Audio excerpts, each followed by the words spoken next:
Good morning, everybody. Today is Tuesday, April 14th, 2020. I am so glad you could join me today. I am beyond thrilled that we had 15 people on our Google Meet yesterday. So that was awesome. I really hope on Friday we're able to get all 19 of you, plus Miss Whitelake and myself, on for our donut party. So I'm just beyond excited about that. So today, make sure that you are taking ownership, that you are ready to learn. Remember, you can pause the video if you ever need to, but it's your responsibility to follow along with Mrs. Howell and get all of your stuff done. So today you're going to need a journal and a pencil. That's it. And if you want to have some paper to record some lists, then you can do that too. So for phonics today, we're going to be doing our sound practice. And so today we are not going to be saying the letters, but we are just going to be saying the sounds. So, please do your best to look quickly and then say the sound that comes to your head. If you don't know it, listen to Mrs. Howell tell the sound. Okay, here we go. A, or usually at the beginning of a word. Ing, sp, ks, der, ink, s, it, onk, sk, o. Nice job. Okay, now I want to point out that, remember, these are our glued together chunks. So this is a word family, and then when those three letters stay glued together, they make a different, little bit of a different sound because you have to keep them together. That is also a syllable chunk when we're doing that. Okay, so let's go with our real or nonsense. We're going to tap out the word. This is how we'll do it with you. And remember, we are looking for our taps. These are going to be 1 to 2 syllable words. And so you're going to tap it out and pound out the syllable. So here we go. Mean. That's a word. Eat. Meat. That's a word. This kind of meat is the food meat that you eat. Oat. Moat. That is a word. That's a water thing that goes around a building. Mot. Not a word. Ooh, look at that silent E. It's going to make the O say its name. Here we go. Oat. Moat. And that is a word if you are listening, but that is the wrong spelling for it. So it is not a word. Ate. Mate. That is a word. That is another name for a friend. At. Mat. That's a word. Ooh, when this A is by itself right here, it's going to become the long sound because this is an open syllable. Here we go. A. May. Ooh, may is a word, but is that how we spell it? No, we would add that Y at the end. Ink. Mink. Mink is a word. It's an animal. Me. That is a word. Egg. Meg. That is a word. But what would I have to do to the M? I'm going to have to make it capital because it's a proper noun. Egg. Meg. Not a word. Ain. Main. That is a word. This is like the main idea. Earn. Mern. Not a word. Nice job, my friends. Okay, so we are going to do our other syllable sort over on this page. So today we're going to be doing that diphthong again. That O-I and the O-Y makes the oi sound, like a noisy toy. So we're going to go ahead and look first for our vowels. We're going to break apart these 2 syllable words. So we're going to look for our vowel. Right there, I see an I. Ooh, look what I see. I see an R next to it. That is a bossy R. So that's going to say the sound. And then I see another vowel over here. I see an O and an I. That's a diphthong. Those stay glued together. Okay, so remember, once I find my vowels, my next job is to only worry about the consonants in the middle. So I see one consonant in the middle. Now, who remembers when I see a VCV? Usually I'm going to break apart my syllables after that first vowel. I'm going to see if that makes sense. Sometimes it does make sense, and sometimes I have to move it after the consonant, but I'm always going to try it first before it. So let's go ahead and say this first syllable. Sir. Okay, well that's a syllable I know. Loin, loin, sirloin. And guess what? A sirloin is a type of steak, and it's a part of the steak that you would eat. So you guys figured it out. If I move this over here, this would say sirloin. Still similar, but this is where I'm going to break it up. Okay, first thing I need to do, find my vowels. I see an O. Oh, look at that. O-Y. That is a diphthong. Remember, those diphthongs are the vowels that when you put them next to each other, they change to a different sound, like O-W, O-U, things like that. I see another vowel. Oh, look at that. It's right next to an R. That would make that a bossy R team. Okay, and then I have to find my consonant. Remember, I'm only going to worry about them in the middle. And I see two consonants, but ST is a blend. I'm going to keep that together. Okay, so remember, if I usually will break apart my syllable after the vowel. Okay, so let's go ahead and tap this out and pound this out. Here we go. Oi, oi, stir, oyster. That's an oyster. And that is one of the words that we talked about yesterday. That is an animal from the sea. Okay, next one. Let's find my vowels first. You guys can do these with me. I see an E by itself, and then I see an O and an I. Oh, that's a diphthong. I'm going to keep those together. Okay. So now I'm going to look for my consonant, and I see my C, and I usually will break it apart after the first vowel. Now, if I do that, what is this E going to say? Is it going to say E or E? That is going to say the E sound because that's an open syllable. See how that E is all by itself? There's nothing after that consonant break. So we're going to say the E sound. So here we go. Ready? R, E, re, k, oil, coil, recoil. And recoil is when you move back from something pretty quickly. And so that is a word. Spectacular job, guys. If you were able to write those down and do them with me, you are a rock star. If not, try to do it with me tomorrow. So we've been focusing yesterday and today on the oi sound, like a noisy toy. Our pictures from our classroom would be a picture of a coin. That picture of the coin sits inside the O. And then our other one is the oi sound with a boy in the middle. So if you need to picture think of something pictured in your head, think about that coin and the boy. And yesterday I told you that we usually put OI in the middle or at the beginning of a, when I hear that oi sound, oops. And oi is usually at the end or at the end of the syllable. And that's kind of tricky because sometimes you're not sure where that syllable break is. And so that's why we've been practicing it so much. So I want you to go ahead and stand up. We're going to do our move to read. And today I am not going to read you the words. I am just going to circle the girl or the boy. And I want you to go ahead and tap out and say those words. You'll have about 3 seconds for each word. So here we go. Also, if you're someone who's a really quick reader, something that you could do is I want you to try today. Are you ready for this? I want you to try to think of the plural.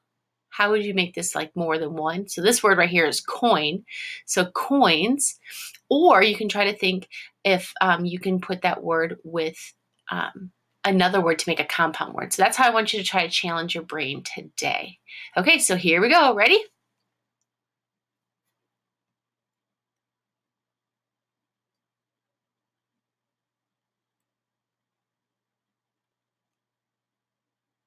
You should be doing whatever the kid is doing. Estelle cannot see you, but I'm trusting that you're going to get this done.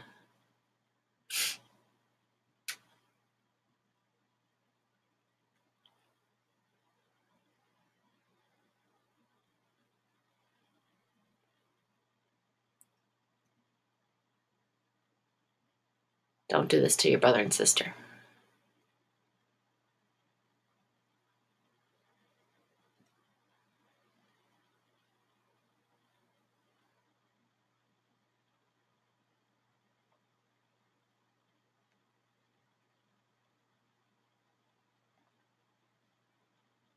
Oh, and there's our next one.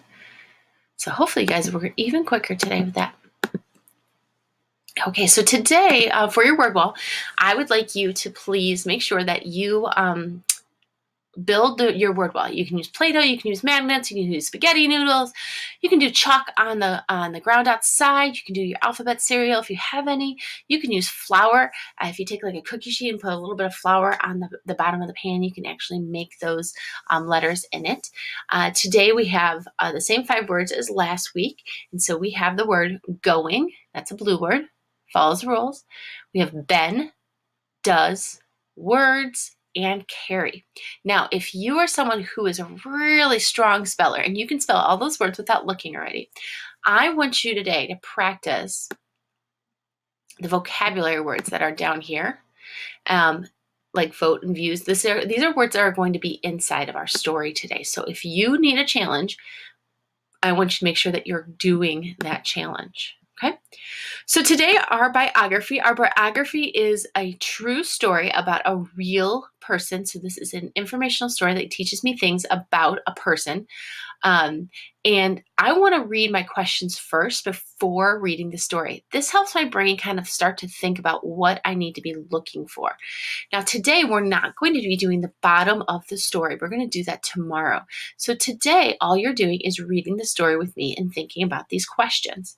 So we want to think about, how do you know the text is a biography? So how do you know this is a real story about this woman? Her name is Eleanor Roosevelt.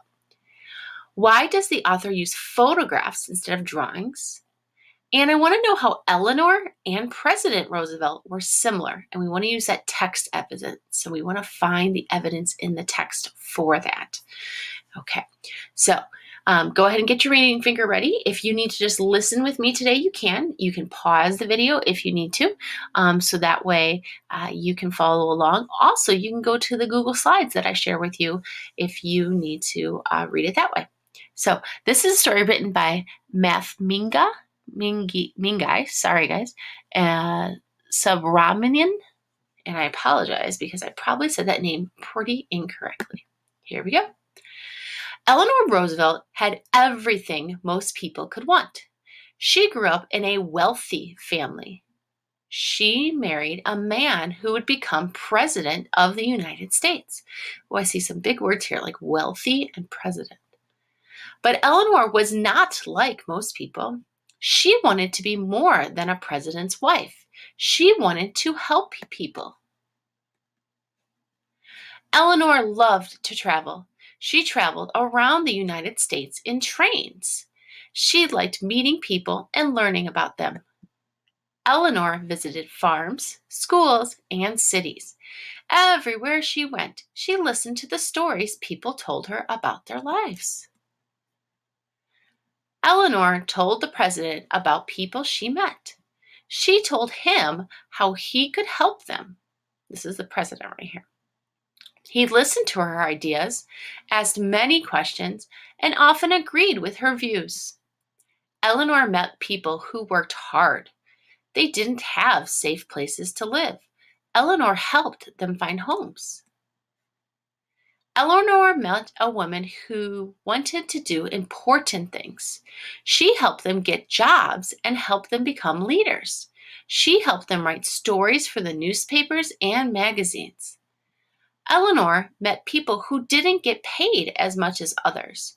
In some places, they weren't allowed to vote. Eleanor helped them fight for their rights. In the 1940s, so that's about 80 years ago, there was a big war. Many Americans fought in the war. They were frightened. Eleanor visited them in Europe and Asia. She helped them feel brave. People loved Eleanor. She made the United States a better place. Learning about her might make you want to help people too. So, if we go back to our questions, How do we know that this text is a biography? Well, we know this text is a biography because it tells about the real person of Eleanor Roosevelt. And remember, I would want to add that sentence to my writing. So how do you know this text is a biography? I know this is a biography. You know what? I'm going to type it today. It's not going to be perfect on the lines, guys, but I'm going to try my best to see if I can make it a little bit bigger. Oops, too big.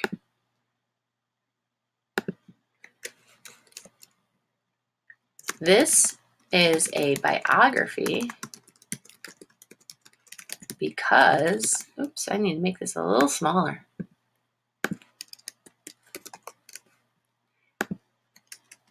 It tells about a real person. Okay, so that will be good. We can do this from now on. You guys, I'm learning so much as I work this through with you. Okay. Why does the author use photographs? Why do you think the author uses photographs? Now remember, if we're going to write it, we're going to have to put it in our own writing, and we're going to have to rephrase this sentence, the question. So why does the author use photographs? She uses photographs because, there's my conjunction. Why do you think she uses photographs? Because they show the real pictures of what happened. Okay. Let's see if I can copy this. Oh, there we go. Last question says, how were Eleanor and President Roosevelt similar? Use text evidence. Okay. So I'm going to start my sentence with, they were similar because, let's go ahead and use that text evidence and find it. So it says Eleanor, they had everything they wanted. See, Eleanor was not like most people. She wanted to be more. Talks about how she traveled. This is the big part where it tells me about the president. So Eleanor told the president about people she met. She told them how he could help them. He listened to her ideas and he agreed with her views. So how are they similar? It would basically be that whatever Eleanor was thinking, the president found the same thing. That would be one way that they were similar. So they were similar because they had the same views. And that means they saw the world very similar to each other. Awesome job, guys. So today what I want you to do is I want you to look at these pictures and underline. These are vocabulary words that we got. So right here, the story talked about voting. So she is going to vote or views. This would be voting. It means when you cast your ballot.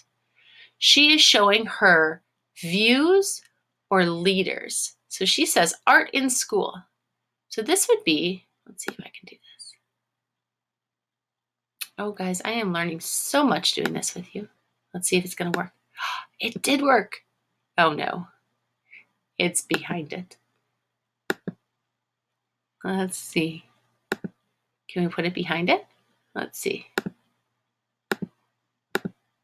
No. Oh, well. It was worth a try. Tell me you're still cool, Mrs. Howell. So she is showing her views. It means what she thinks. They are blank in school. So I see some teachers.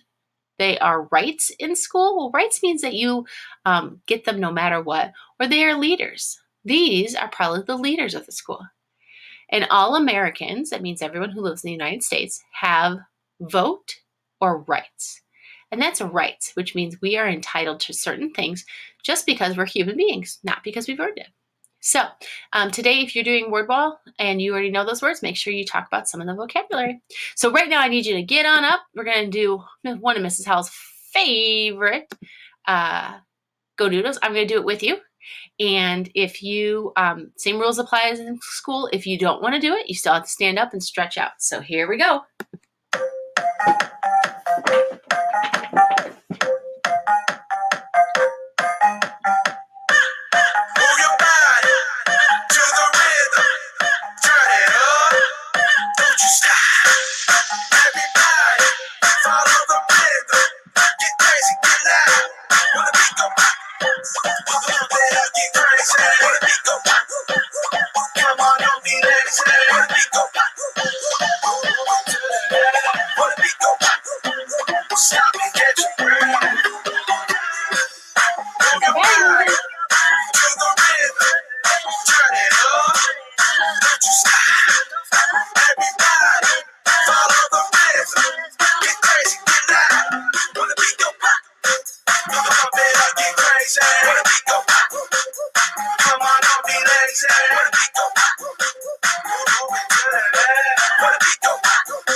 4. Pound it!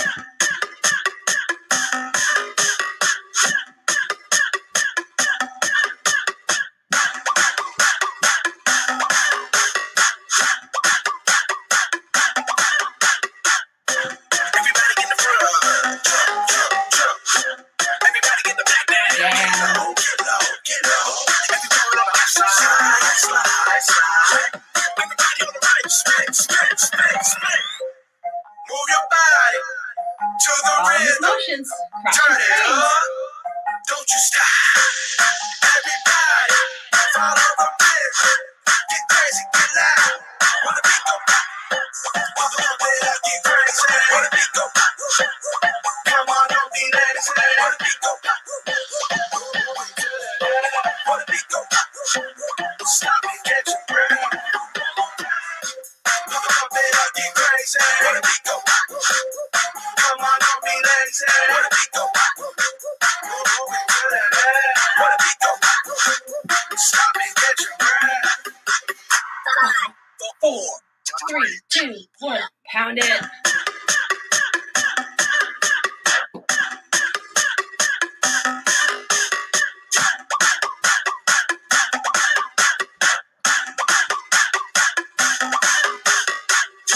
Everybody in the front, jump, jump, jump.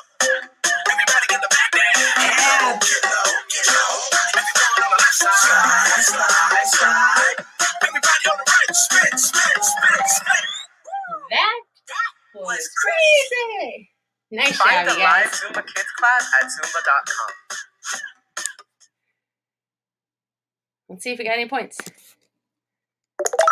Yeah, we got some points. Okay. So for writing today, I want you to tell me about your day. And we're going to go back. Hopefully your ellipsis yesterday went well. You were able to write at least one with that ... Today we're going to go back to our personal narratives. And I just want you to tell me about your day. I'm going to do one right now. And you can either type it, write it with me. You can pause the video after I'm done talking. Or you can do it when we are all finished. So it's up to you. But make sure you have a writing because we're going to edit it tomorrow. So just remember our 5 W's. Who was there? Where were they? What are they doing? Why are they doing it? And when are they doing it? And then we have some of our transitional words. First, next, then, last, suddenly. So those are all words. It is going to get very loud here for a second, guys, because I can see Nora pulling up with her bike right now. So she is going to be opening the garage. So it might get really loud. Okay, so tell me about your day. So,